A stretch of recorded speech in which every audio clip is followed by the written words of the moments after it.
baisiausia, kas man buvo, aš buvau praradęs tą ryšį su pilnatvės jausmu. Aha. Aš jaučiau, kad pasaulyje yra žymiai daugiau kažko, tai ne tik tai, nežinau, šeima, vaikai, karjera, darbas ir va tas gyvenimas, kur aplinkui visi žmonės gyvena. Aš atsitiktinai sutikau savo tą meditacijų meistrą, kuris mane nukreipė į tos mokymus. Viskas įvyko kaip visada spontaniškai, netikėtai. Kažkuriuo momentu aš su tuo meistru būdamas, aš tiesiog pamačiau jo akimis, aš jaučiau, kad aš esu visur kartu su viskuo. Ir tai buvo nuostabus jausmas, lengvumo, pilnatvės, neliko jokių rūpesčių, neliko jokių problemų, neliko jokių kompleksų, visokiausių.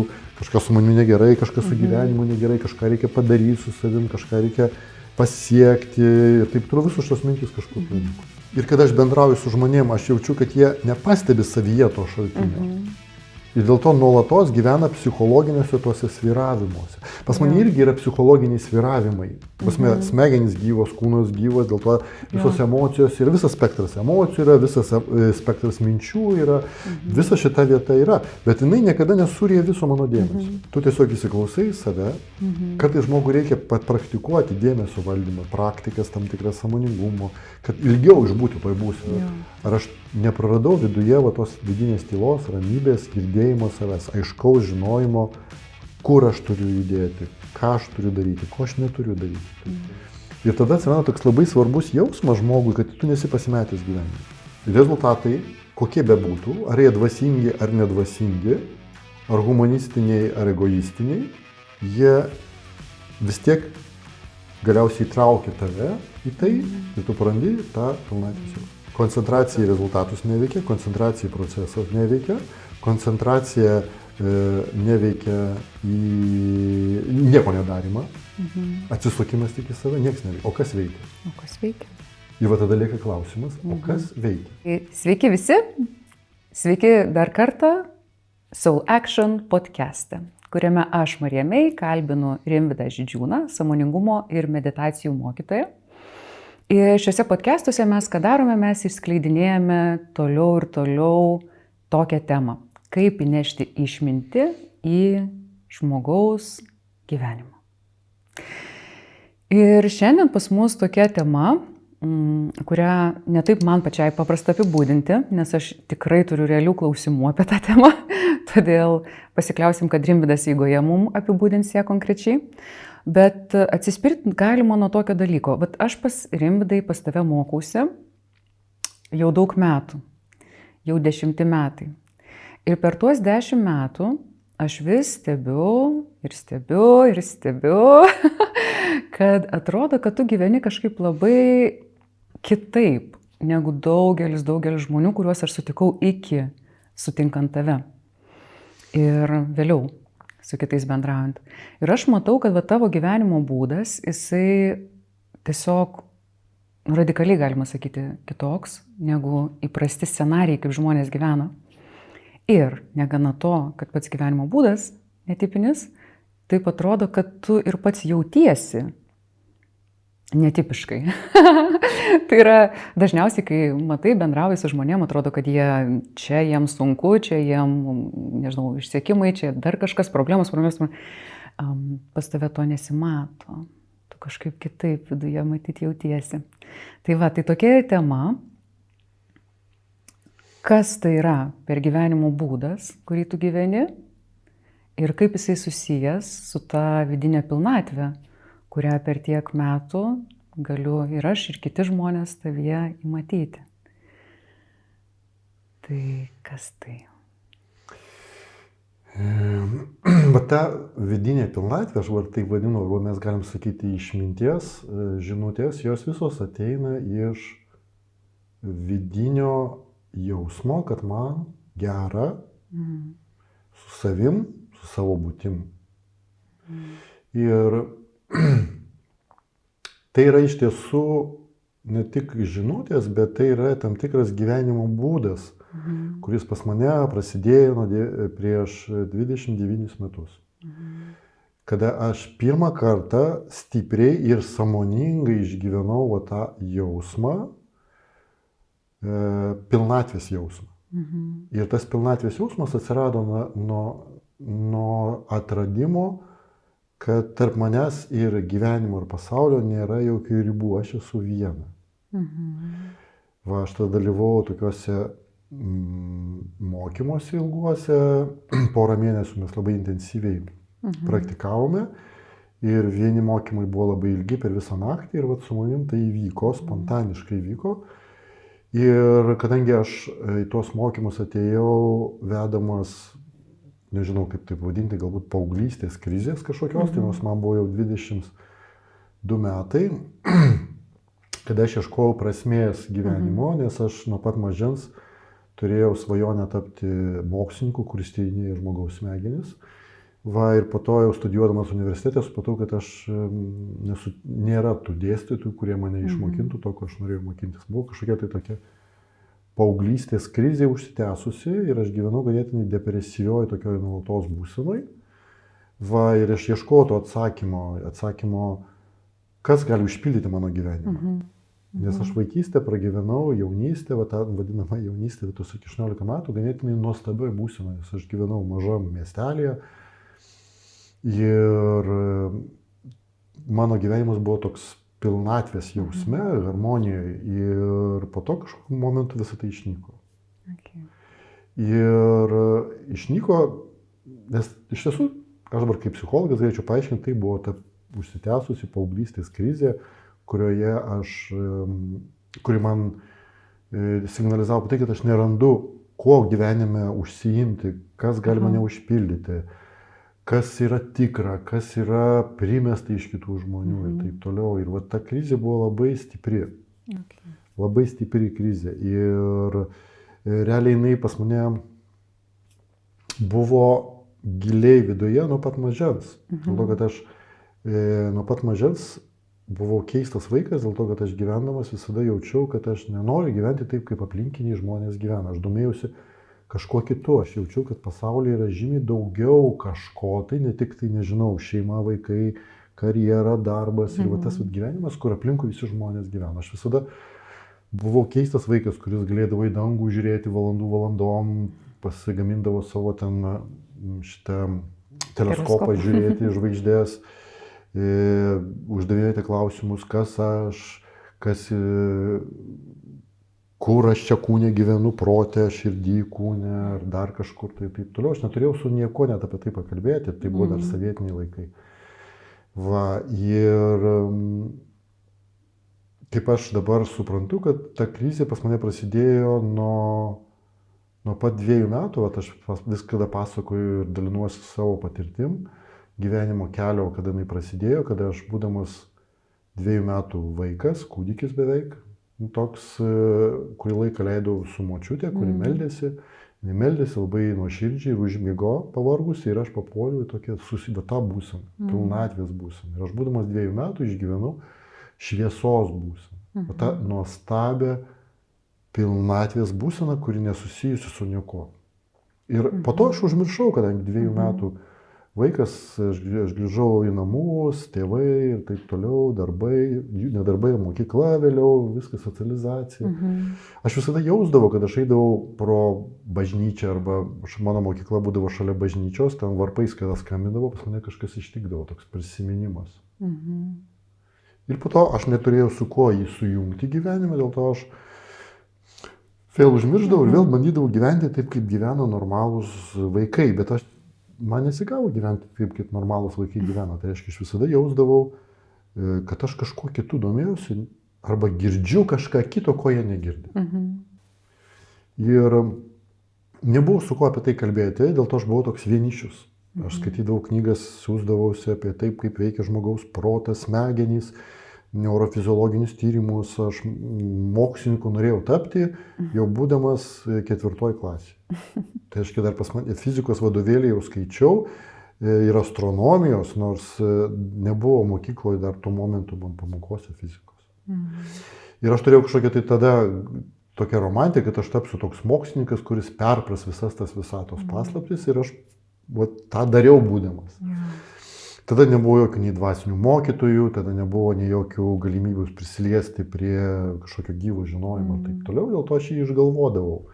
Aš išgalvojau kažkokį ušų meistrą, iš kurio vizualizuodavau, iš kažkokių filmų, kurio prisižiūrėjęs buvau ir darydavau įvairius pratimus. Bet aš gyvenau tokiam keistam, vaikiškam pasaulyje, kuris man kažkaip padėjo išlaikyti tą ryšį, sakykime, su ta patirtim, kuri tada įvyko. Jo.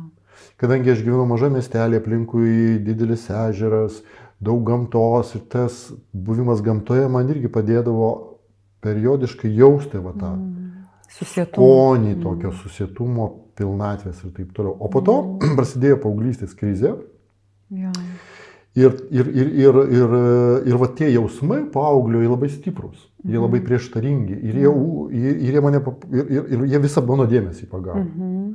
Pagavo visą mano dėmesį ir aš gyvenau tokiam suskilusiam paauglio gyvenime, tarsi mokslininkum bandžiau tapti, nes universitete studijavau, bet prie viso to hipiavau, grojau gitarą, dainavau visokius ten, nežinau, darydavau visokius keistus paaugliškus dalykus.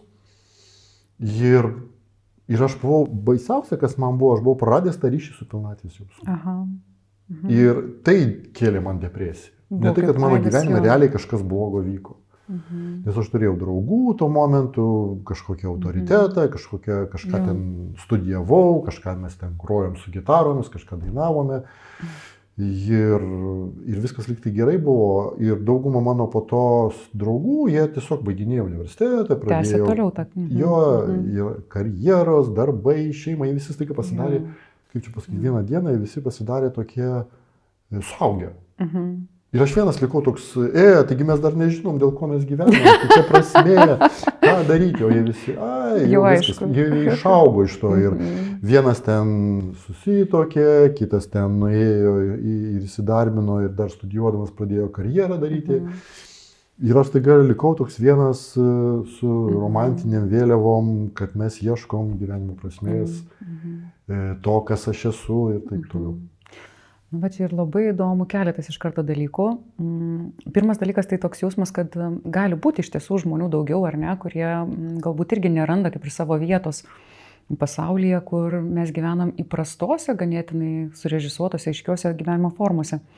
Ir vat tu ir pasakoji, tu sakai, kad neradai tuose dalykuose, kuriuos kiti daro, va to jausmo, kurio ieškojai nuo vaikystės, ar ne? Bet tai tada pabandom galbūt, gal tai padės klausytojam, žiūrovam, kokios yra tos formos, kuriuose tu neradai pirmiausia tos pilnatvės. Vat, ką tu matei, kame žmonės gyvena, kur tu matei, kas tai yra per pasaulis, į kurį netelpi tarsi su savo šitom vėliavom visom. Aš tiesiog jausdavau tokį dalyką, kad žmonės, jie, nežinau, nueina į darbus ir planuoja tą savo karjerą ir jie jaučiasi pilnai to apimti.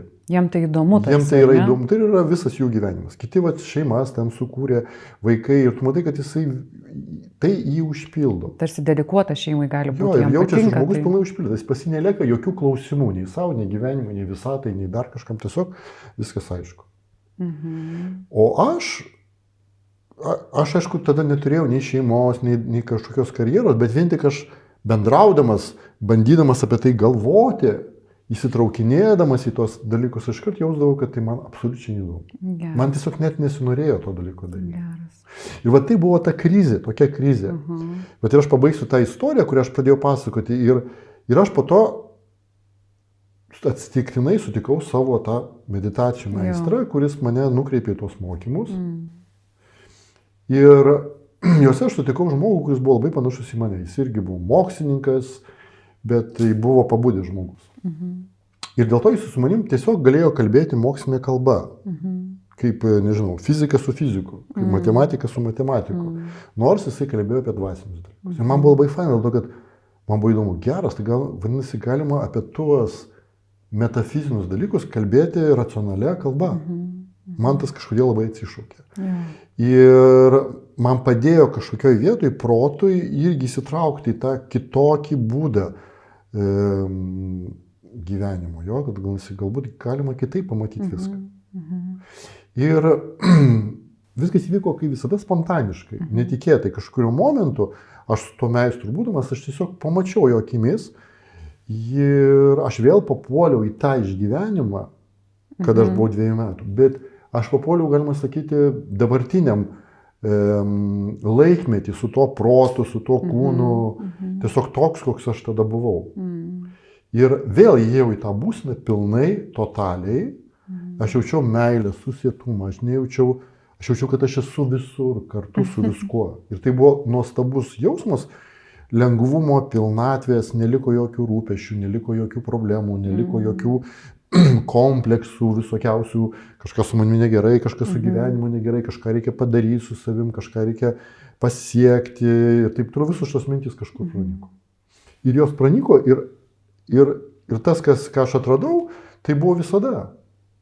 Visada buvo, tik tai tos mintys, jos stipriai sutraukdavo dėmesį. Dabar jos kažkaip ištirpo ir visas mano dėmesys atsisuko į čia. Ir aš atradau tą pilnatvės jausmą. Aš atsimenu, tada nusikirpau plaukus, pakeičiau savo įvaizdį, nes norėjau užfiksuoti tą visą dalyką. Ir aš kada grįžau į Lietuvą, aš buvau kitas žmogus.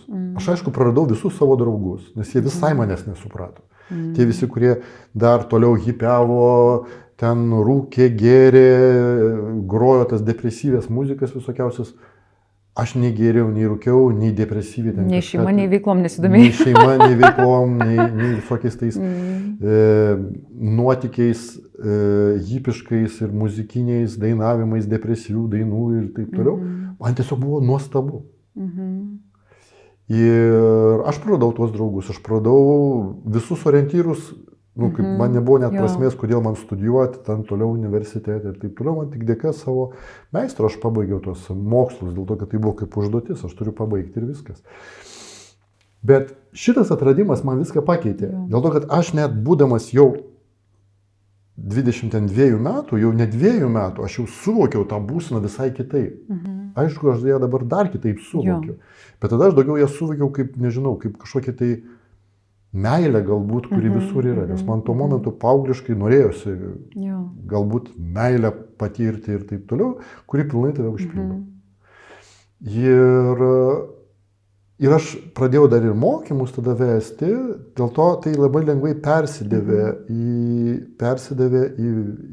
tą veiklos pasaulį. Bet o ta pilnatvė, kuri atsirado, jinai iki šiol su manimi yra. Ir realiai jinai ir yra motyvacija mano mokinti toliau, nes aš įsiklausau į tą šaltinį, nuo kurio aš gyvenu. Ir kada aš bendrauju su žmonėm, aš jaučiu, kad jie nepastebi savyje to šaltinio. Ir dėl to nuolatos gyvena psichologiniuose tuose sviravimuose. Pas mane irgi yra psichologiniai sviravimai. Smegenys gyvos, kūnas gyvas, dėl to visos emocijos yra, visas spektras emocijų yra, visas spektras minčių yra, visa šita vieta yra. Bet jinai niekada nesurija viso mano dėmesio. Tas mano dėmesys visada išfokusuotas, jisai visada laiko tą susietumo jausmą, jisai yra fonas, o tame fone figūra, ten proto, visokie dalykai. Bet mano kelias realiai tik tada prasidėjo, kada aš tai patyriau. Tai labai anksti. Ir tada aš galvoju viskas, aš atradau tą pilnatvę, bet gyvenimasgi nestovi vietoje. Aš buvau studentas, man reikėjo susirasti darbą, reikėjo uždirbti pinigų, žmonės aplinkui, toliau veikla. Aš pasakoju per mokymus tokius dalykus, apie šitus dalykus. Niekas to nenorėjo ir šiais laikais nelabai kas to nori. Niekas nenorėjo, tiesiog aš pasakodavau, žmonės paklausydavau, galvodavau, kad tu keistas, 96 metai. Ir žmonės išeidavo, nelikdavo tų žmonių į mokymus. Niekas neidavo manęs klausyti. Ir aš vieną dieną taip sėdžiu ir aš pasakoju entuziastingai žmonėm, tiesiog jiem šiaip galbūt įdomu matyti žmogų, kuris toks užsidegęs ir kažkuo tiki, neaišku, kuo tiki. Bet kad to mokintis arba ieškoti savyje, tai atrodė crazy. O aš dar tada nemokėjau nei šnekėti apie tai, dėl to tai žmonėm buvo neįkvepiantis dalykas. Dėl to mano meistras sako, tu tiesiog to nesujungi su gyvenimu, dėl to tu negali žmonėm parodyti, kaip tai santykiuose, kaip tai veikloji, kaip tai su pinigais, kaip su valdžia, kaip su šlove, kaip su pripažinimu, kaip su kaifu, kaip su vienatve, kaip su turėjimu pinigų ir turto, neturėjimu. Ar išlieka tas tavo ryšys su ta vieta? Ir mano meistras sako, viskas ok, dabar jau tau reikia šitoj vietoj dėmesį nukreipti ir sujunginėti. Nes čia ir yra know-how, to, ko ir mokino mano meistrai. Kaip sujungti vat, su gyvenimu. Ir tada, vat, tik tada ir mokytojas reikalingas. Nes iki to laiko, kol tu to netradai, tu vis tiek nesimokini. Net jeigu sutinki nuostabius meistrus, tu iš jų nesimokini. Tu steki, kopijuoji išoriškai, jų žodžius kartoji ir taip toliau. Bet kol tu to netrandi, tu tol nepradedi to ieškoti. Kol žmogus neparagavo, nežinau, duriano vaisiaus, tol jis jo nenori. Jisai niekada neragavęs duriano vaisiaus, jis negali, sako, norėti duriano vaisiaus, nes tu nežinai, kas tai yra. Tai va čia yra, tai yra kiekviename žmoguje, bet jam reikia tai aptikti. Ne tik aptikti, kad tai yra, bet aptikti, kad vaikystėje ar kūdikystėje kiekvienas iš mūsų tai turėjo. Bet mes užmiršome. Ir po to mes taip įsitraukėme į gyvenimo problemų sprendimą, kad neturim laiko sustoti, atsisukti ir prisiminti, kad mums gyvenime buvo kažkada tai gera ir tas gerumas vis periodiškai, spontaniškai sugrįžta. Kaip traumos spontaniškai vaikystėje sugrįžta, taip antitraumos sugrįžta. Bet iš tos vidinės aistros, kurią tu turėjai šitai krypčiai, šitai paieškai, o kiti neturėjo, toks jausmas susidaro, kad ne visi žmonės kažkodėl išlaiko tą kaip vertybę tų vaikystės patirčių, apie kurias tu kalbėjai. Tai pirmas klausimas galbūt būtų toks, ar tai yra, kad kažkaip, nežinau, ar unikaliai pas tave būtent taip yra? Kodėl tu nesukritai tas gyvenimo formas? Kodėl kiti sukrenta į tas gyvenimo formas? Aš manau, kad aš irgi sukritau. Nes mano kelias ir buvo, kad po to aš periodiškai sukrisdavau. Okay. Ir tai, jeigu kažkas sako, tu niekada nesukrysi ir taip toliau, ne. Ypač kada, kaip čia pasakyti, tu niekada nestebėjai, kas vyksta su tavo smegenimis, kada tu įsitrauki į įdomią veiklą, kada tu įsitrauki į santykius, kada tu patiri santykių dramas, kada tau gyvenime ateina nesėkmės.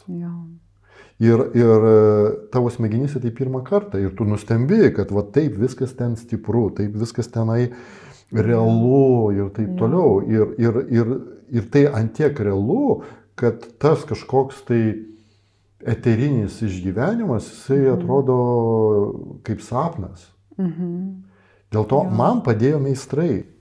Ir mano meistro ta pati istorija buvo, kad jisai, kada įvyko jo pabudimas, tada jisai sutiko meistrą, sufijų meistrą dervišų, iš kurio ten 18 metų mokinosi. Dėl to, kad tada reikalingas meistras, netgi ne vedlys, ne mokytojas, o meistras tai yra tas žmogus, kuris tave per gyvenimą mokina. Tai reiškia, jisai tave, tu pats tiksliau įkrenti į kažkokią gyvenimo situaciją, įkrenti į vandenį ir sako, gerai, dabar plaukiam. Ranka šita ranka. Ir tu vėl atsisuki į save. Instrukcijos, kad liktų pilnatvė gyvenimo formose. Dėl to ir yra, mesgi gyvenam, kol tu turi kūną, tol tos pamokos yra. Taip, po to galbūt kažkokiu momentu, mirties momentu, nežinau, kai tibetiečiai sako, tai jo, tai tada tu gali suprasti, tavo smegenys supranta, kad tu numirėjai arba miršti, jie labai vertina tą momentą mirimo patį.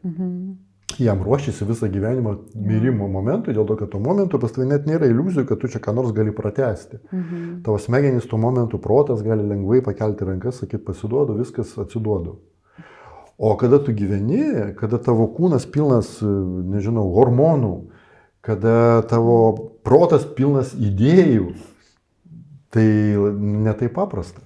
Išfokusuoti dėmesį. Ir mano kelias irgi, taip kaip mane mokino, ne tai, kad tu nuo visko atsijungi ir pasineri į vidų. O čia yra kaip tik viską apjungi. Tai reiškia, kad ne tai, kad aš ne tai, o atvirkštinis mokymas, aš ir tai. Dėl to realiai toliau nuostabi kelionė yra, tu pasineri kažką, aš pasineriau į veiklą. Kadangi mano smegenys ir kūnas sutvertas tam tikrai veiklai. Ir jinai labai stipriai mane įtraukia tą veiklą, nes man labai patinka. Bet aš prarasdavau kartais ant tiek fainai įdomu tai, ką aš darau, kad aš pametu ryšį su savim. Ir po to jau jaučiu, kad nėra pilnatvės. Tu gali būti išoriškai laimingas, kažką tai padaręs, nuveikęs, o viduje nėra pilnatvės.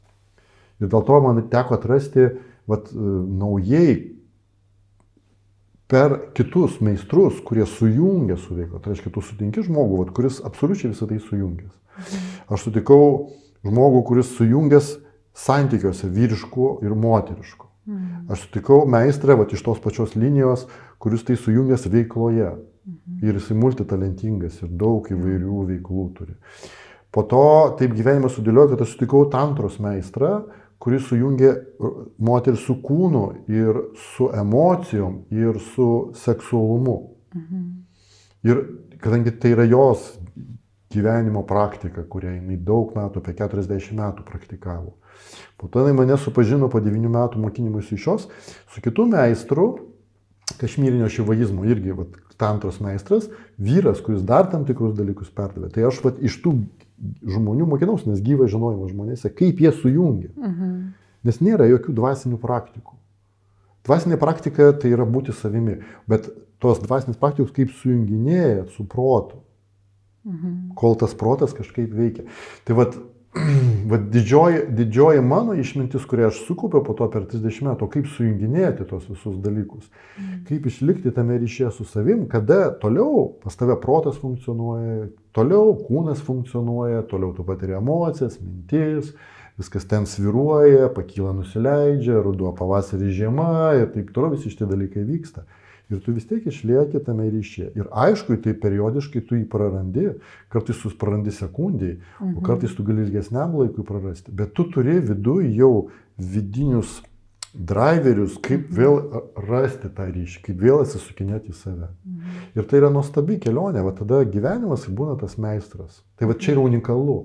Unikalu, jisai nėra tas žinojimas apie atsiskyrimą, apie jogo kelią, kur tu atsiskiri. Aš žinau, paklausti noriu vis tik tokį klausimą.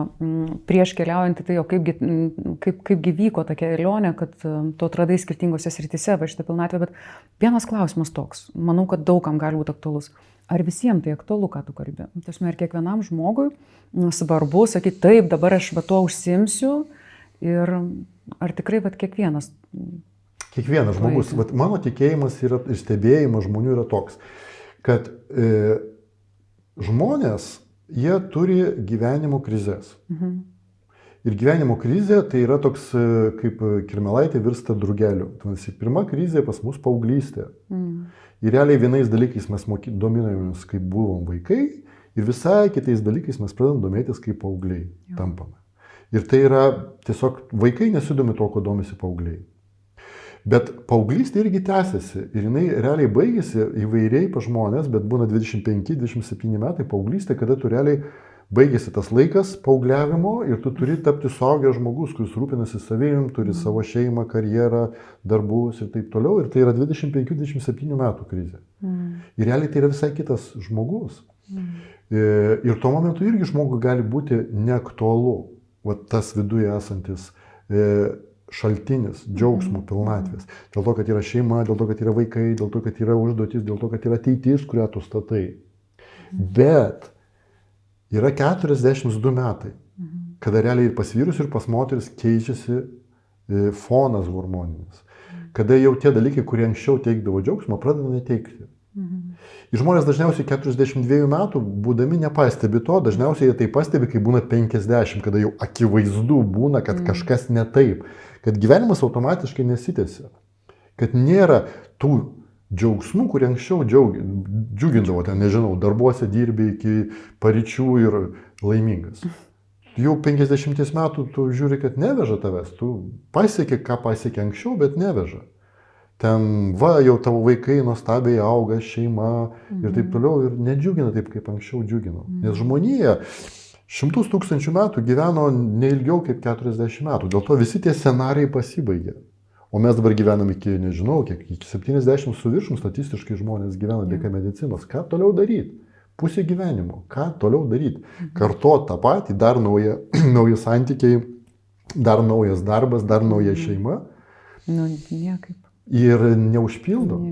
Ir tada ta vadinamoji vidurio amžiaus krizė, realiai tada kiekvienam žmogui iš tiesų labai svarbu atsisukti į save. Tai jeigu teisingai girdžiu, tai yra žmonių, kaip tu, kuriem nuo anksti atsirado įspaudai, kurie traukia, šaukia tave į tą kryptį, bet neišvengiamai visi kažkada pradės tuo domėtis ir ieškoti, ar ne? Tik tai ne visi atras. Nes kartais žmonės, būdami vidurio amžiaus krizė, jie įveikia kaip? Jie bando pakartoti ankstesnio gyvenimo istorijas, bando vėl šeimą sukurti, arba pradeda vaikų gyvenimais gyventi ir taip toliau. Ir tada jau dar pradžioje nesijaučia, kad jie ne tą kryptimą eina. Bet jau kai būna 60-70 metų, jie jau būna nelaimingi. Nelaimingi dėl to, kad nėra to šaltinio iš vidaus. O mano meistrai, iš kuriuo aš mokinausi, jie vyresnio amžiaus žmonės.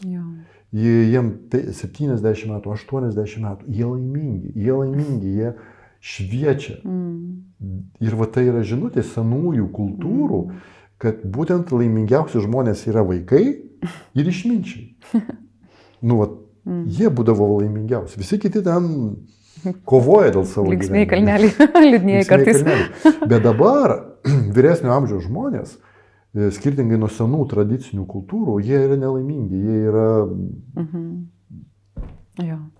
Jie tiesiog neatrado to šaltinio, kuris yra viduje. Jie bando tą šaltinį atrasti vėl išorėje. Vaikų gyvenimai, įspūdžiai, dar didesni daiktai ir taip toliau, arba pratęs gyvenimą. Kam jį pratęs tą gyvenimą su visokiais tenai dietomis ir taip toliau. Nes reikia atrasti, dėl ko gyventi.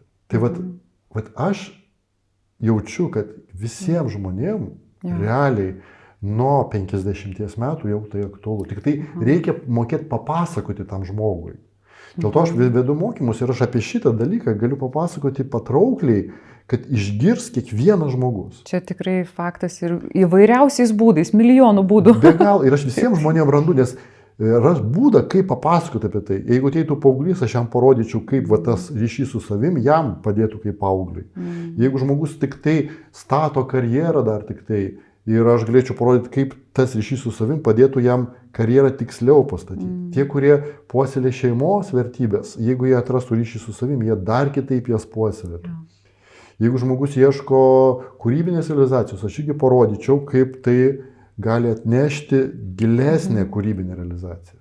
Bet kada žmogus jau 50 metų ir daugiau, visiems tiem žmonėms reikia atrasti vidinės motyvacijas dėl savęs, dėl vidinio džiaugsmo, dėl pilnatvės, dėl meilės, dėl turėjimo šiaip gyvybinės energijos, gyvybingumo tokio. Jisgi ne iš išorės, ne nuo kavos tas gyvybingumas turi ateiti, jis turi ateiti nuo vidinio jausmo. Dar noriu pasitikslinti irgi dėl žiūrovų klausytojų, tai yra toks, bet ar teisingai vėlgi girdžiu, kad tu sakai, kad tas viduje jausmas, kai kažko tarsi trūksta, atrodo, nežinau, kokį tu ten gyvenimo būdą begyventum, bet tu pradedi jausti, kad nėra pilna, nėra gera tau gyventi, nėra džiaugsmo tarsi tame, ar ne?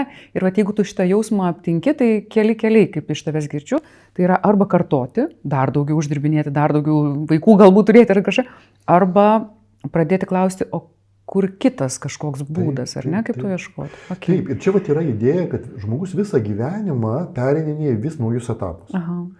Mūsų, netgi klasikinė toj psichologijai, žmogaus etapai užsibaigia ten labai daug etapų vaikystėje, paauglystėje, ir kada žmogus jau tampa suaugęs žmogus, toliau ilgas darbo etapas, ir po to senatvė. Bet realiai, jeigu pažiūrės senasias kultūras, žmogaus yra daug etapų. Po 40 dar vienas etapas išminties ateina, po to po 60, 70, 80, pas kiniečius ten po 100 metų, ten dar kažkokie tai nauji etapai ateina. Tai reiškia, kad žmogus vis tampa, iš pradžių jis buvo kirmėlaitė, po to drugelis, po to paukštis, skrendantis danguje, o po to dangum tampa. Tai žmogus irgi turi daug tų etapų ir tada būtent tai, kad tu sakai, kad kada pas žmogų ateina momentas, pas kiekvieną žmogų ateina momentas, kad prieš tai buvęs etapas išsibaigia. Tai yra labai geras jausmas, kad tavęs jau netenkina tai, kas šiuo metu vyksta. Tai reiškia, tu jau realizavai tą potencialą, padarėjai.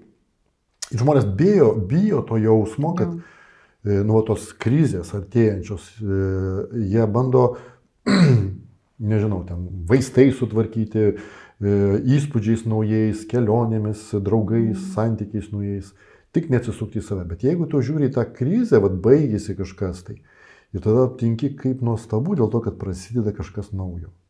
Kaip paauglystėje prasideda naujo. Laisvas nuo tėvų.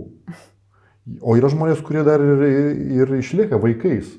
Ir mama, ir vaikas 40 metų ir jis taip ir nepraėjo paauglystės krizės ir nesiskyrė nuo mamos. Dėl to šitie nuostabus dalykai, nuostabus krizės yra nuostabu. Ir jeigu tu toliau eini, tu pradedi matyti, neišsigąsti, o eini, jauti, kad kažkas pasibaigė, kaip ateina ruduo, jo viskas numirė, o po to ateina žiema, nieko nevyksta ir po to vis tiek ateina pavasaris. Ir vieną dieną tu jauti ir tu atgimsti naujas. Ir kada tu atgimsti naujai, čia kaip odą pakeitė, kaip ten, nežinau, gyvatės pakeičiau odą ir vėl šviežia nauja oda. Ir vėl tu naujas, tavo naujas aš, to naujas etapas prasideda ir vėl nauja gyvybė, nauja energija, naujas smalsumas, nauja energija gyventi. Ir tie etapai yra visą gyvenimą. Labai fain, labai įdomu. Norisi grįžti, žinai, prie to, o kaip vyksta tas kelias. Tu papasakoji nuostabiai apie tą atradimą, kuomet tu 22 atradai ir po to užsiminiai, kad tik nuo čia prasidėjo mokymosi kelionė jau, kaip įnešti į skirtingos gyvenimo formas. Kaip vyksta ta kelionė, kaip tau jinai vyko galbūt, arba kaip žmonėm galėtų vykti, kurie susidomėtų tokiu keliu, ieškoti viduje tos pilnatvės pradėti. Jo, tai ir yra galbūt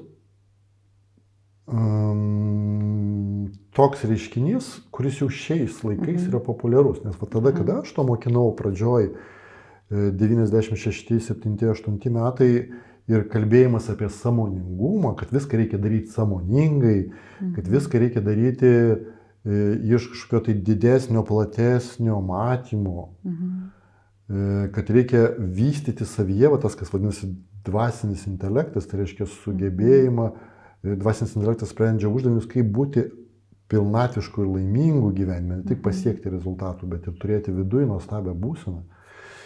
Tai tada buvo labai sunku apie tai kalbėti.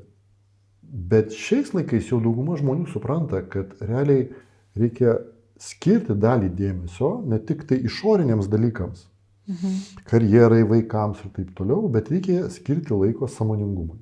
Tai reiškia atsisukti į save, nuraminti protą, nuraminti kūną, išgirsti save, užmegzti tą ryšį su savim, atrasti kažkokį tai lengvumą, skaidrumą, aiškumą, vidinę tvirtybę viduje ir po to eiti į gyvenimą su nauja jėga,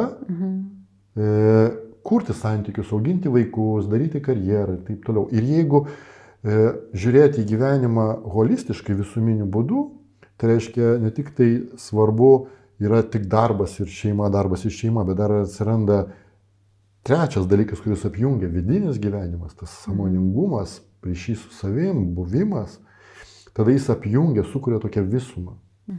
Ir tada žmogus pradeda gyvenimą gyventi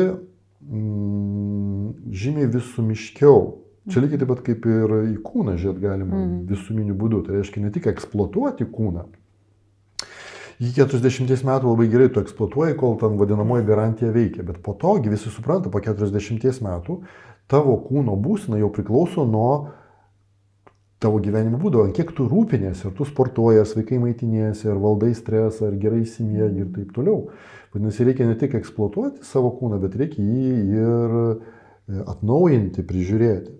Tai lygiai taip pat ir save, savo gyvenimą, ne tik reikia eksploatuoti, ten daryti dėl vaikų, dėl klientų, dėl akcininkų, dėl, nežinau, dar kažko tai, bet ir mano vidinė būsena, ar man gera su savimi, ar aš nepraradau viduje tos vidinės tylos, ramybės, girdėjimo savęs, aiškaus žinojimo, kur aš turiu judėti, ką aš turiu daryti, ko aš neturiu daryti ir taip toliau. Ir tada atsiranda toks labai svarbus jausmas žmogui, kad tu nesi pasimetęs gyvenime. Nes kai žmogus praranda ryšį su savim, tai jis kaip senovės jūrininkas prarado kompasą. Viskas įkrito į jūrą ir dangus užtrauktas, jokio žvaigždžių nesimato ir viskas. Ir tada tu žinai, kad tau reikia papulti į kokią nors miestą, nuplaukti uostą, o kur, kaip, Ir dauguma žmonių yra pasimetę. Jo, čia tikrai taip. Jie nežino, ar jie teisingai eina. Jie daugiau orientuojasi, man gera, malonu, bet mes visi žinom, jeigu tu ką nors eini ten, kur malonu, po kiek laiko būna kaina. Valgai, kas tau malonu, ir po to ateina kaina. Ir va tas kompaso praradimas, žmonės neturi to kompaso. Jie bando eiti pas psichologus, psichologai gali padėti šiek tiek susigaudyti, kas vyksta tavo protė, bet jie negali sugražinti tau jausmo, ką tu turi daryti gyvenime. To aiškaus, tvirto žinojimo, kas tu ir ką tu čia veiki. O kaip atsakoma šitas klausimas? Vat kaip žmogus atsakinėja? Jis visada atsako individualiai. Žmogus turi atsisukti į save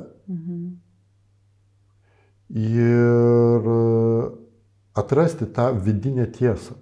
Ir ta vidinė tiesa prasideda nuo to, man gerai. Tai aiškiai, žmogus, aš dėl ko ir siūlau žmonėm atkreipti tos momentus, kada tau tiesiog dienos metu būna momentas, kada tau tiesiog gera. Tu sėdi, geri arbatą, niekur neskubi ir tau pasidaro gera. Tiesiog elementariai, paprasčiausiai gera. Ir tuo momentu nereikia įkristi nei į telefoną, nei į pokalbį, nei dar kažką, bet va tame gerume būti ir užduoti klausimą, tai ar aš teisinga kryptimi einu gyvenime. Vat būtent šito momentu reikia užduoti klausimą, o kogi aš noriu dabartiniam gyvenimo etape. Kas man tikra? Aš vat net sugalvoju tos klausimus tokius, ne kas gerai, kas teisinga, o užduoti savo klausimus, kas man natūralu arba nenatūralu, kas mane atskleidžia arba neatskleidžia, uždaro. Ar tai yra gyva, tai reiškia duoda energijos ar neduoda energijos. Ar tai yra įdomu ar neįdomu. Ir va tu atsisėdi, va toj būsenoj, tau jau gerai. Ir tada galvoji apie savo gyvenimą, va tokiu būdu. Vat ką man būtų įdomu daryti? Kam aš turiu energijos gyvenime? O kam neturiu? Kas atskleidžia? Tai reiškia, tu jauti, kad pas tave kažkas vis aktyvuojasi, įsijungia tavo talentai. O kas tave uždarinėja? Ir tuo momentu, kol va toj geroj būsenoj tu užduodi savo klausimus, užsirašai juos ir po to reikia tuo tikėti. Bet esminis dalykas. Tuo tikėti. Nes po to įsijungia protas ir sako, nu taip, bet tai neįmanoma, arba čia yra vat, negerai, ką tu sugalvoji, o gerai tai vat, yra tai. Ir tada mes vėl pradedam eiti pagal kitų žmonių kompasus. Ir galiausiai vėl atsiduriam ten, kur visi eina, o ne ten, kur aš noriu. Nu, vat aš ir noriu va šitą vietą paliesti, nes aš taip įsivaizduoju žmogų, kuris, tarkim, akimirkai pasijunta gerai ir jis išduoda savo tokius klausimus, ar nebus taip, kad jisai vis tiek neišvengiamai, dėl to, kad tiesiog, kaip čia sakyti, neturi kitų galimybių iš ko rinktis, vat neiškrenta pasirinkimas kažkoks, ar ne, tas, kuris padarytų jį laimingą. Iškrenta standartiniai vis tiek vėl tie patys pasirinkimai, kaip tu sakai, net po 50 žmonės ima ir kartoja toliau daugiau darbo, daugiau kažko. Tai vat, o kaip tada atsakyti savo į tuos klausimus tokiu būdu, kad tu neįkristum į ankstesnius scenarius? Kur ieškoti tų atsakymų, jeigu tu jau pabandai kažkuriuos iš tų metodų? Jo, kad vat, žmonės labai dažnai galvoja, kad kada tu atrandi ryšį su savim, ir eini ten, kur veda tavo ryšys. Tai būtinai turi būti vedimas į kažkokius labai egzotinius dalykus. Tada tu turi būtinai tapti kanalu, būtinai turi būti vedlys, tu būtinai turi gelbėti žmoniją, tu turi daryti kažkokius ekstraordinarius dalykus. Ir tada žmonės susideda didelės skrybelės, geria kakavos dideliais kiekiais, daro visokius ritualus. Ir jiem atrodo, kad va tada jie gyveno su savo vidu. Ne. Dievas tavo viduje, jisai reiškiasi per visas gyvenimo formas. Negali būti taip, kad Dievas reiškiasi tik tai tada, kada tu darai dvasingą veiksmą. Ne, jisai reiškiasi per visus kasdienius dalykus. Dėl to tu tiesiog įsiklausai į save. Kartais žmogui reikia praktikuoti dėmesio valdymą, praktikas, tam tikras sąmoningumo, kad ilgiau išbūti toj būsenoj. Tiesiog ilgiau.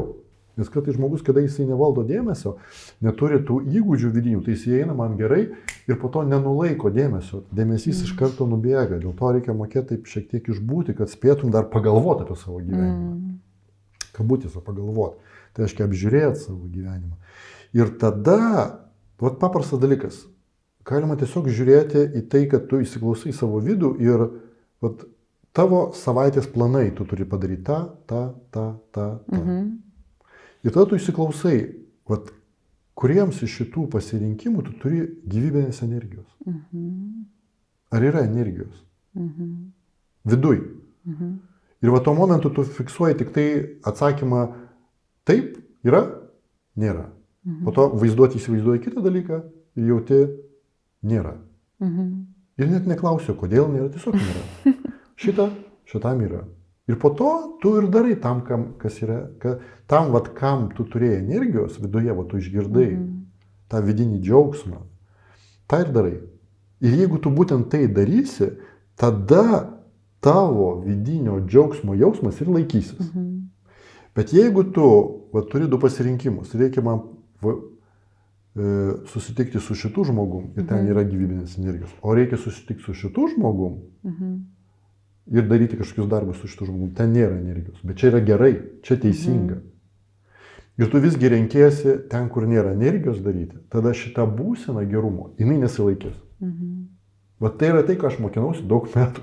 Tada, kad tu darai pasirinkimus ir per savo patirtį sužinai, kad realiai šitas būdas formavimo santykių uždaro tai.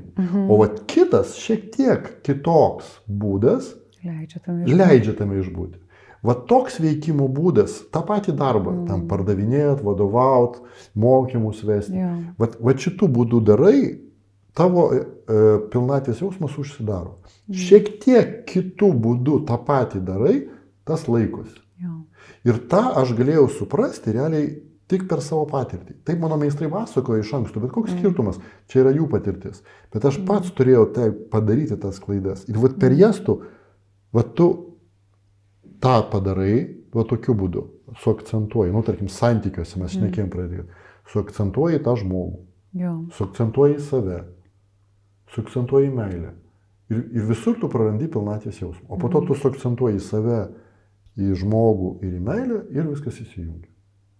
Tai aiškiai, tu, galima sakyti, kaip užmerktom akim vaikštai ir čiupinėjai ir atradinėjai, kokie daiktai yra tame kambaryje. Rimdai, labai norisi, kažkokio konkretesnio pavyzdžio, nežinau, gal tu gali kažkokiais pasidalinti savo kelio elementais, kaip tas atrodo, tas tyrinėjimas. Ar tavo veikloje, kuomet tu pradėjai ieškoti, kaip tas veikia, ar santykių tema, ar darbė su žmonėmis galų gale, bet kaip tas atrodo, kaip tas vyko?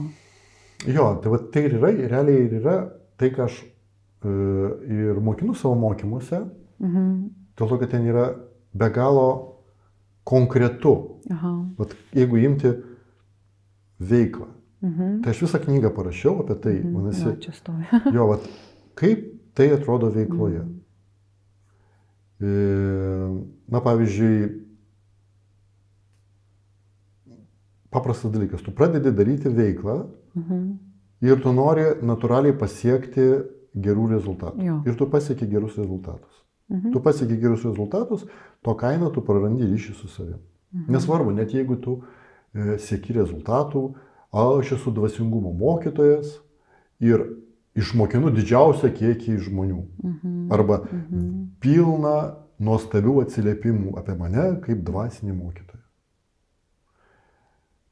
Vadinasi, tu susiakcentavai rezultatą ir tu tai praradai. Nesvarbu, kokie tie rezultatai. O koks tada kelias, koks sprendimas? Ne, tu supratai, kad tai neveikia. Po to tu galvoji, reikia daryti tik tai, kas man patinka. Procesas svarbu. Ir tada tu darai taip, kaip tau patinka ir tu įsitrauki, tau atsiranda srauto jausmas, tu įsitrauki tą veiklą, visą sukrenti į tą veiklą pilnai ir taip toliau.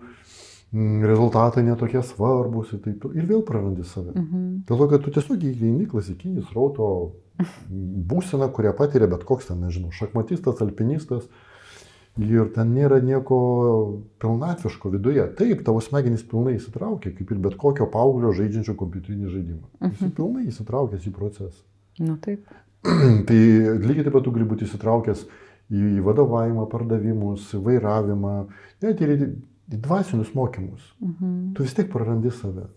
Vadinasi, tam, kad veikloje tai išliktų, vadinasi, neveikia, vat per patirtį, neveikia jokie rezultatai. Aš galvoju, kad yra kažkokie rezultatai. Pinigai, blogi rezultatai. Turbūt patenkinti ir laimingi žmonės. Aš padarau daug patenkintų laimingų žmonių. Vat rezultatas. Irgi išjungia pilnatvę su savimi. Neveikia. Patikrinkit patys. Turbūt jau daug kas patikrinė. Jeigu tu turi tą pilnatvės jausmą, jeigu tu jo nepatyrei, tau sunku tai pasakyti, bet jeigu tu jį patyrei, tu žinai, kad jisai pranyksta. Pranyksta, nes smegenys perdėtai įsitraukia.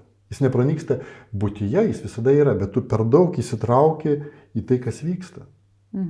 Vat kaip mes ten žiūrim televizorių ir visas pasaulis panyksta, lieka tik tai, kas veikia televizoriui yra. Taigi, vadinasi, gaunasi uždavinys, tu sėdi ir galvoji, tai gerai, rezultatai, kokie bebūtų, ar jie dvasingi ar nedvasingi, ar humanistiniai ar egoistiniai, jie vis tiek galiausiai traukia tave į tai ir tu prarandi tą pilnatvės jausmą. Procesas, tai reiškia veikla, kuo įdomesnis darbas, tuo labiau tu prarandi save. Tai netgi nuobodžiuose darbuose lengviau savęs neprarasti, kaip tos arbatos ceremonijos, tą patį per tą patį darai, kas ten įdomaus, nieko ten įdomaus nėra, kalbant apie išorę. Yra laiko savim domėtis. Dėl to, kad kaip tik galbūt net nuobodžiuose darbuose lengviau yra išlaikyti ryšį su savim, negu įdomiuose darbuose. Ir į ką tada koncentruoti dėmesį? Jo. Tada gerai, yra kitas variantas, ką išbandžiau, tada visai nereikia daryti veiklos, veikla yra blogis. Tai reiškia tik meditacija, nieko nedarimas, tu sėdi, viskas neėdi, sukryžiuotos kojos, rankos, jokios veiklos, visiškai nedarai jokios veiklos, tu būni nebuvime, nedarime, atsiprašau, buvime būni, tai reiškia zazenas, nieko nedarimas. Okei, aš irgi ilgai sėdėjau, sėdi, nuostabu. Bet aš nežinau, aš atsistoju, pradedu vaikščioti, man vis tiek nuostabu ir aš pilna daug gyvenime patirčių turėjau, kad ir veikiant man tas išlieka. Iš kitos pusės aš kuo ilgiau sėdžiu, tuo aš daugiau turiu energijos. Tuo aš suprantu, jeigu man būtų 80 metų, tai gal ir būtų faina sėdėti, bet man tai buvo, nežinau, tiek metų, kad aš pabundu, aš turiu, išeinu iš tos meditacijos ir pas mane pilna energijos, pilna meilės, pilna idėjų, pilna visko manyje. Ir tada gaunasi, tu bandai sutramdyti sraunę upę. Vadinasi, šitas irgi neveikia. Tada man reikia sugalvoti kažkokios konstrukcijos, kad atsisakyti to, kad kūnas blogai, protas blogai, judantis protas blogai. Vėl tu pradedi kovoti su savim. Su kuo su savim? Su gyvenimu, su Dievu. Dievas, visur Dievas yra ir tu pradedi su juo kovoti, nes kažkokią dalį jo pavadini bloga. Vadinasi, vėlgi neveikia. Į ką toliau daryti? Ir čia ir yra koanas. Koncentracija į rezultatus neveikia, koncentracija į procesas neveikia, koncentracija neveikia į nieko nedarimą, atsisukimas tik į save, nieks neveikia. O kas veikia? O kas veikia? Ir tada lieka klausimas, o kas veikia? Atrask tai. Ir aš negaliu to pasakyti. Dėl to, kad čia yra koanas, tu turi atrasti. Ir po to vieną dieną tu atrandi. Ir aš apie tai parašiau knygą,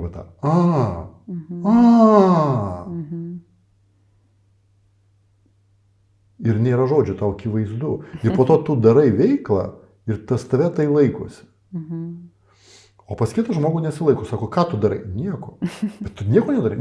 Aš kažką darau. Ir tu negali pasakyti, kaip tai yra. Tiesiog tai yra aromatas. Bet jis yra. Tai reiškia, aš į veiklą įnešiau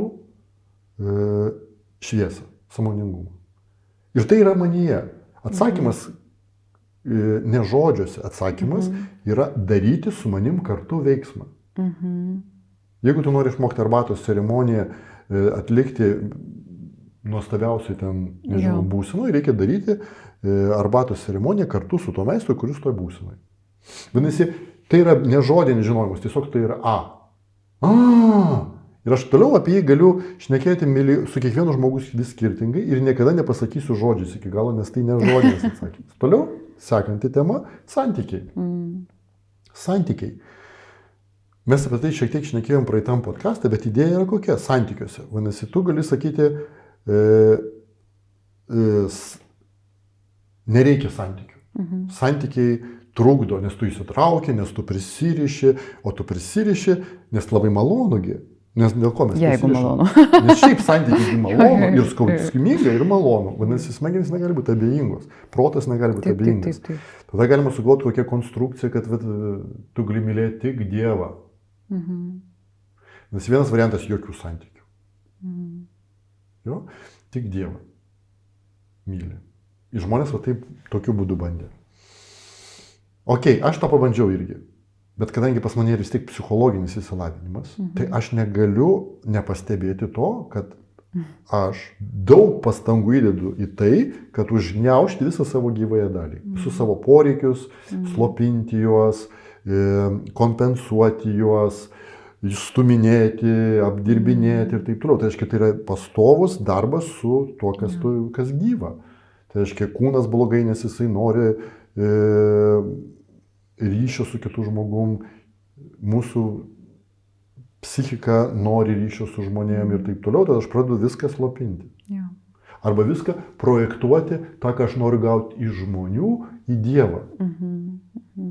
O jeigu aš pradedu projektuoti į Dievą, kad aš turiu gauti tai, ko negavau iš žmonių, tai vėl problema, Dievas to neduoda. Ir gaunasi, kad vėlgi, kada aš galvoju, okei, santykiai yra blogai, reikia tik su Dievu, yra geri santykiai, aš prarandu tą ryšį su savimi. Neveikia man. Toliau, gerai, tai tada reikia nebijoti santykių. Reikia eiti santykius. Nes mano meistras sako, tai ko tu bijai santykių? Sakau, bijau, kad aš prarasiu ryšį su savim. Sako, tai davai, reikia mylėti visus. Aš galvoju, ne, reikia mylėti visus. Tada tu vaikštai ir myli visus. Vėlgi, jeigu tu myli visus. Tai, kaip čia pasakyti, čia tokia keista idėja, kad myli visus. Dėl to, kad kada tu esi susietumo būsenoje, tai turi myli visus. Bet tu neturi omeny meilę kaip ryšį. Tai tu tiesiog, tu ir kiti žmonės yra viena. Tai čia yra būsena, tai yra pilnatvės būsena. Bet jeigu tu pradedi mylėti žmonės, visus, sąveikaudamas su jais, bendraudamas su jais, įsitraukdamas į veiklas, į santykius ir taip toliau, tavo smegenys jau pradeda tame matyti, ką, ne tik meilę, bet ir santykius. O kada atsiranda santykiai, aš tau, tu man, atsiranda labai įdomus stimulai. Kažkas labiau man patinka, kažkas mažiau patinka. Ir vat neišvengiamai tu pradedi įsitraukinėti į santykius. Bet tu myli visus, bet šitas žmogus tau yra kažkoks tai labiau mylesnis. Tiksliau ne tau, o tavo protui. Ir galiausiai jau tu pradedi meluoti visiems, kad aš myliu visus. Jo, tu myli visus, nes tu tik taip sakai, o viduj tu prarandi tą ryšį su pilnatvė, nes tu įsitrauki į santykius. Ir netgi žmonės tave įtraukia į santykius. Tu gal visus myli, bet jie nori, kad tu jį konkrečiai mylėtum. Kaip Dievas myli visus, bet aš norėčiau, kad jis mane labiau mylėtų. Tai reiškia, jis personaliai su manim bendrautų. Gaunasi, meilė visiems žmonėms irgi gaunasi labai keistas vidinis žaidimas. Kur vėl prarandi ryšį su savimi. Dėl to, kad jeigu tu myli visus, tai kam tada įeidinėti į bet kokius santykius su žmonėmis? Irgi klausimas. Vadinasi, tai neveikia. Tai labai tokia pelkė, tokia klampi vieta, kur kartais atrodo, tu myli visus, o po to staiga tu nori, kad tave kiti mylėtų, arba atlieptų tą meilę, arba žmonės pastebėtų, kad tu myli ir taip toliau. Ir tada vėl protas įsitraukia į vėl tuos serialus ir vėl sudėti. Tada gerai, tu susirandi kažkokį žmogų, dar variantą, kuriame tu įmatai deivę Dievą. Ir Dievą tame žmoguje. Tai reiškia, tą žmogų susikoncentruoji. Tu susikoncentruoji tą žmogų, jame atrandi visatą, bet prarandi visatą savyje. Irgi neveikia. Irgi negerai. Tas žmogus irgi suvaikėja, tai reiškia, jis taiga gavo visą dėmesį ir dėl to jisai tiesiog mielų norų būna tas, kuris vis priima meilę ir vaiko būsenoj. Ir jisai arba vaiko būsenoj, o karts nuo karto persekėtojo, kartais globėjai, vėl trikampis. Vėl neveikia. Jeigu aš susikoncentruoju dar, ką aš pabandžiau, santykiuose į save, va aš pilnatvėj. Kitas žmogus, irgi neveikia. Nes kitas žmogus, jam tokiuose santykiuose sudėtinga būti, dėl to jisai padaro, kad tau būtų nefaina santykiuose. Irgi neveikia, tu vėl prarandi ryšį su savimi. Gaunasi, o kaip tai padaryti? Vėl klausimas. Vėl klausimas. Ir vėl kažkurio momentu,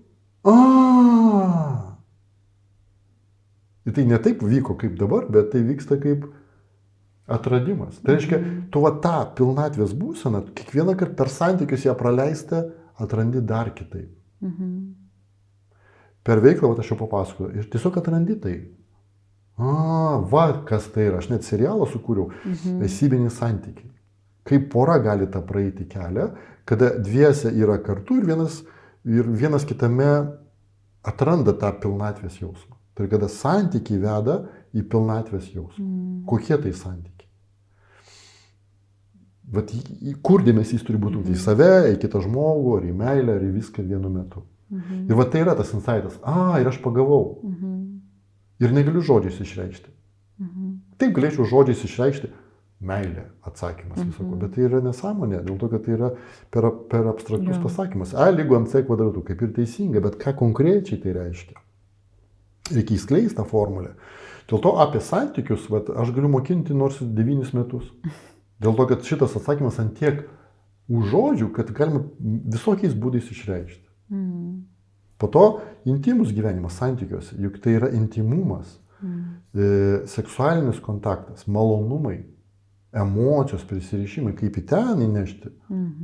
Vėlgi galima vengti to, neveikia, prarandi ryšį su savimi, absoliučiai pasinerti.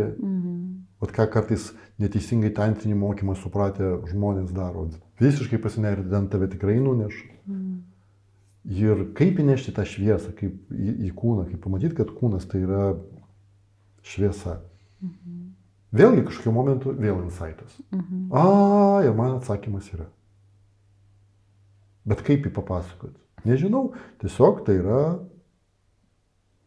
Ir tada žmogus pasako konkrečiai savo situaciją. Žmogus papasakoja konkrečiai savo situaciją, tada aš galiu konkrečiai jam pasakyti, koks sekantis žingsnis pas jį ten yra. Tai yra tie konkretūs pavyzdžiai. Dėl to daugiau ir nėra gyvenimo sferų. Santykiai, intimumas ir veikla. Tokia didelės pamokos pagrindinės mūsų. Ir toliau pramogos dar gyvenimo. Tai patirtis, įvairios kelionės, nuotykiai. Kaip tame irgi išlaikyti tą pilnatvę. Tai čia ir yra ta kelionė, kaip tai konkrečiai atrodo, jeigu kalbėti abstrakčiai. Bendrai, tiksliau ne abstrakčiai, o bendrai formulėmis. Okay. Bet konkrečiai jūs galite perskaityti mano knygą, Meistro kelias, ir ten viskas papasakota. Amžinos medaus mėnuo, kurį mes su Andriu parašėm, ten viskas yra irgi ne viskas, o kai kas parašyta. Esybinį serialą galite pražiūrėti mano YouTube kanale nemokamai ir ten viskas irgi supasakota. Aišku, aš viską supasakoju žodžiais, bet viskas yra visada už žodžių. Dėl to reikia gyvo kontakto ir tada žmogus gali išgirsti tą. Nežinau, ar tai konkrečiau gavosi. Konkrečiai bent jau yra galimybė, kur dar atsisukti, kad konkrečiau gautųsi. Bet manau, kad tie, kurie viduje turi tas patirtis, tuos išgyvenimus, kažkokios pilnatvės, jie, manau, kad gali labai atsišaukti bendrai, kad yra kažkoks visai kitas būdas, nes dauguma žmonių taip ir jų gyvena, kad jie rūpinasi išoriškai, kaip sukurti tobulus santykius, arba kaip sukurti tobulą veiklą, arba kaip sukurti tobulą intimumą. Net ir čia dabar pilna mokymų, pilna pasiūlymų, kaip tą daryti. Bet tai, apie ką tu kalbi, tai yra kaip rūpintis išorinę realizaciją santykiuose, veikloje arba intimume, pirmiausia, remiantis į savo vidinę pilnatvę. Tai ne tik, kad tu ten konstruoji išorę, bet tu konstruoji išorę nuo vidaus, nuo savęs. Tai man atrodo, tai kažkam gali būti irgi kaip vedlys galimybė, nuo kur iš naujo pradėti atsigręžti gyvenimą. Tarsi formos nesikeis. Taip. Bet kaip čia šaltinis taškas, iš kurio aš žiūriu į tai, ką aš darysiu, pajuda į kitą vietą. Būtent. Dėl to, kad gyvenimas gali išlikti toks pats, jo net keis nereikia. Bet tiesiog tau tai, kas vyksta gyvenime, visai ką kitą pradės reikšti. Tai reiškia, tau pradės tai reikšti, kas tau padės išlikti savo pilnatvėje. Jo. Ir kiekvienas specialistas, kuris ar žmogus, ar meistras, ar kuris tai atradęs, jis išneka savo vidinę kalbą. Jų neįmanoma suvesti, va visų šitų specialistų ir jie vienodai šnekės. Ne, jie skirtingai šnekės, nes pas kiekvieną žmogų tai yra savas individualus matymas. Bet vieta, iš kurios jie žiūri, visada ta pati. Ir galbūt netgi būdų, kaip jie po to sąveikaus ten su veikla, su santykiais yra labai daug. Nes jų kiek daug yra tų visokių dvasinių kelių, kurie kažkas siūlo ten, nežinau, vat, jogą per 8 pakopų kelias, ten karališką jogą, ten dar kažkokia, arba budistai. Jie visi turi savo metodą, savo ėjimus, kaip vat, šitai įnešti į gyvenimą. Jeigu neša į gyvenimą, aišku. Jo, jie vis tiek neša į gyvenimą, nes net jeigu tu atsisakai kažko vis tiek. Atsisakai kažkokio tradicinio gyvenimo, tu gyveni netradicinį gyvenimą. Taip vienuolynuose dar ir kaip vyksta gyvenimas. Tiesa. Va, taip, galbūt yra tie žmonės, kurie įeina į samadį ir visiškai nejudėdami būna. Tai tada jo, bet yra tie būdai tokie, apie juos aš mažai žinau, nes aš tokių žmonių nebuvau sutikęs. Bet kuriuo atveju mes sujungiam su gyvenimu. Bet dar labai svarbus dalykas, ką aš noriu pasakyti, jo, kad kas man labai suveikė. Kad realiai mes visi šitus, kaip vaikystės traumas turim, taip turim antitraumas. Ir yra žmonės, kurių gyvenimai, visi mes turėjom vaikystės traumas. Tai reiškia, kažkas ten mus išdavė, ar atstūmė, ar paliko, ar neteisingai pasielgė su mumis, ar subiojo mūsų verte. Tikrai kiekvienas žmogus. Bet vienų žmonių gyvenimai vėliau karts nuo karto žadina tas traumas ir dėl to žmonės turi psichologinių vadinamųjų problemų gyvenime. O pas kitus žmonės, net jeigu ir turėjo sunkią vaikystę, tos traumos gali negadinti gyvenimo. Jos nepažadina tų traumų. Tai dabar įsivaizduokit, kad pas mus yra antitraumos, nes trauma yra totalus neigiamas išgyvenimas vaikystėje. Dėl to jisai užsifiksavo ir po to spontaniškai pasižadino, bet gali būti totalus teigiamas. Kiekvienas iš mūsų turėjo totalų teigiamą. Pirmiausia, kad mes visi gimdoje, būdami turėjom tą susietumo jausmą, kurio mes visi ieškome. Jau jis yra, po to mes turėjom meilės išgyvenimų su mama, nes mama mus apsikabino ir mes tuo momentu su mama būdavom viena. Ar ryšyje su gamta, arba su kažką per krikštą, krikštijo ir kažką išgyveno, kaip aš močiutė, kuri meldėsi. Įvairūs. Vadinasi, mes visi turim tos išgyvenimus. Visi. Aš sakau, visi statistiškai galbūt tikrai yra labai labai skausmingų vaikysčių, bet tada tai yra tie žmonės traumuoti. Vadinasi, mes turim teigiamus, totalius, antitrauminius išgyvenimus. Vieni žmonės sugeba taip gyventi, kad jie beveik nepasižadina. O kiti taip gyvena, kada vis pasižadina. Bet kaip aš, nežinau, nueidavau prie bažnyčios ir staiga man pasižadina. Klausau kažkokiu tai grigališką choralą ir pasižadina. Nežinau, pamatau kokį nors ten kunigą einantį, pasižadina. Kadangi pas mane su gamta buvo, aš daug laiko leidau gamtoje, aš išeinu į gamtą ir pas mane pasižadina. Vadinasi, su traumomis, kuo rečiau pasižadina, tuo geriau. O čia gaunasi, kad kuo dažniau pasižadina, tuo geriau. Dėl to yra pas visų žmonės pasižadina antitraumus. Tik vieni antiek įsitraukia į gyvenimą ir jo problemų sprendimus, kad neturi laiko šitiems dalykams. O kiti žmonės, jie, kažkodėl tai jiem pasižadina tos antitraumus ir ilgai būna. Ir laikosi. Ir šiuo atveju gaunasi, kad tie žmonės, kurių antitraumos pasižadina, jie ne tik sveikos asmenybės, bet jos yra tokios, kaip čia pasakyti, nelinijinės, jos vis tiek ieško kažko daugiau. Čia kai tie žmonės, kurie labai traumos pasižadina gyvenime, jie tokie toksiški, neurotiški žmonės. Lyginant su paprastai žmonėm, kurie tas traumas užslopina. O su antitraumu atvirkščiai. Jeigu tu tas savo nuostabius vaikystės išgyvenimus užgniaužiai ir užmiršai, tada tu gyveni tokį linijinį gyvenimą. Ir kaip taisyklė, vidurio amžiaus krizė tokiem žmonėm labai sudėtinga buvo. O tie žmonės, kurie spontaniškai pastebi tuos sprogimus viduje, man tiesiog gera. gamtoje, su kažkokiu žmogum, ar muziką klausant, ar sportuojant, ar kažką tai. Tie žmonės, tas vidinis sprogimas, to vidinio džiaugsmo iš vaikystės atsiradimas, jisai pradeda keisti žmogaus asmenybę. Žmogus pradeda ieškoti kažko daugiau. Panašiai kaip tuose filme Trumano šou, kada tu staiga pradedi eiti ten, kur kiti neina. Tu kažkodėl tai sėdi ir ilgai žiūri dangų. Niekas nežiūri. Tu kažkodėl išeini į gamtą, valandom vaikščiai ir tau gera. Tu kažkodėl nueini į bažnyčią, galbūt tu netiki nieko, bet tu sėdi ir tau gerai. Arba tu užsileidai kažkokią mantrą ir nežinau, ir 2 valandas gali klausyti. Ir va tie žmonės, jie keistesni, jie nesutelpa į linijinį gyvenimą. Dėl to jiems ir yra žinutė, kad jūs nuostabus. Jums reikia gyventi ne tik linijinį gyvenimą, bet reikia jungti X, Y, Z erdvėje gyventi, aptikti, kad žymiai daugiau dimensijų gyvenime, sutikti tuos daugia dimensinius žmonės, sako, su tavimi viskas normalu.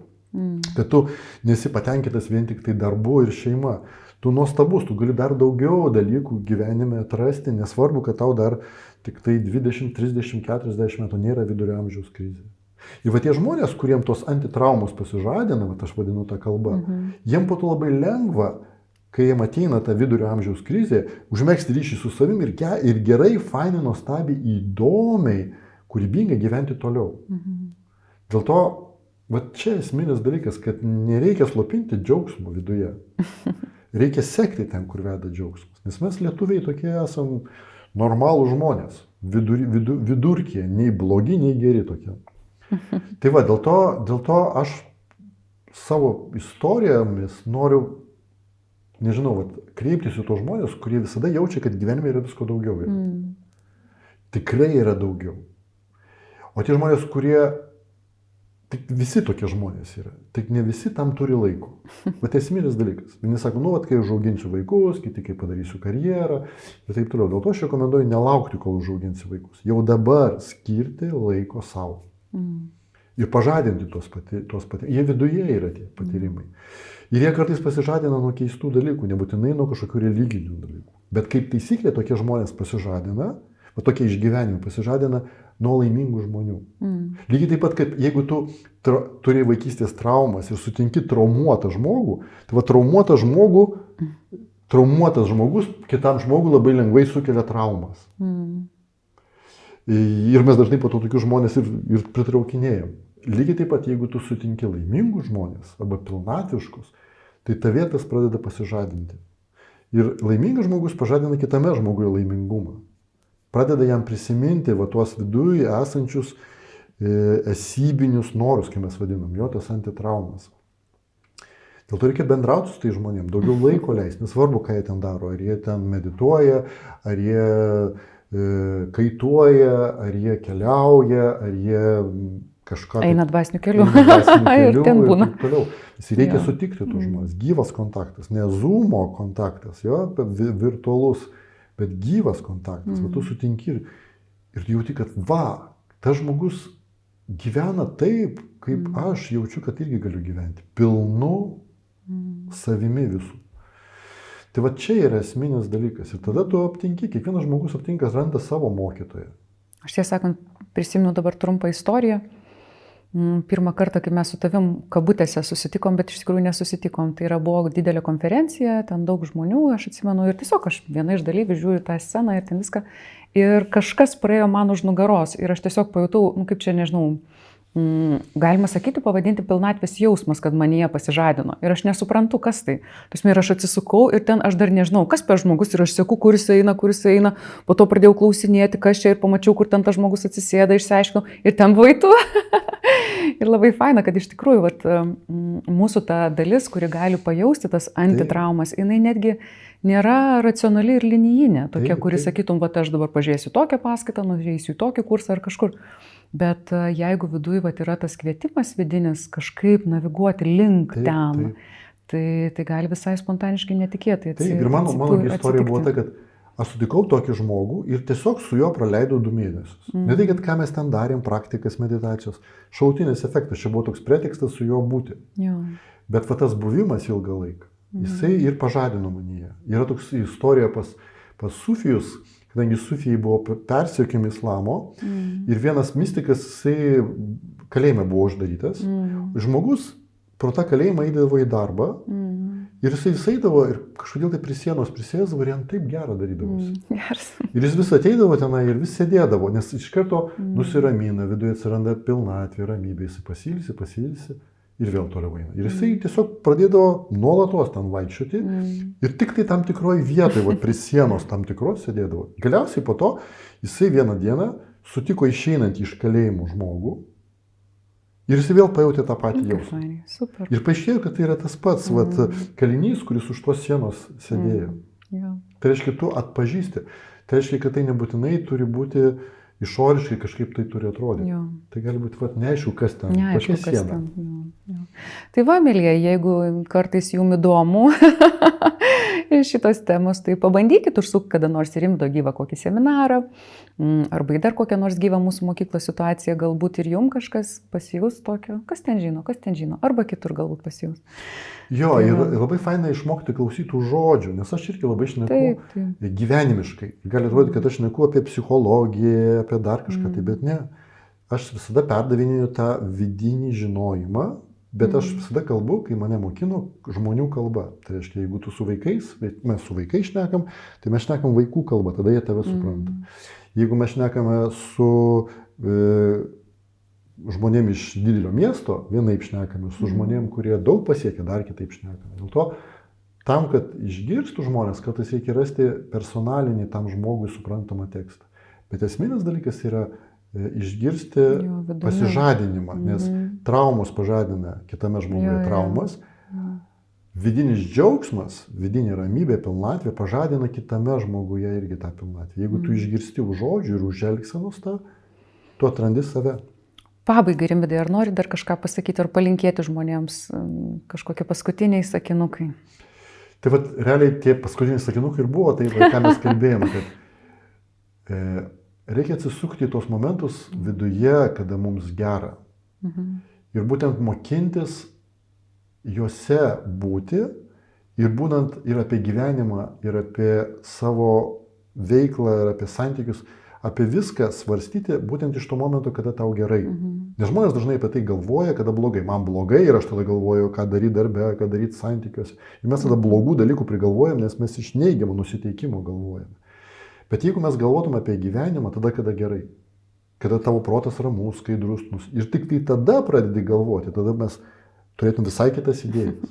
Čia labai paprastas dalykas. Super, labai faina. Tai ačiū mėlyjei, kad esat kartu su mumis.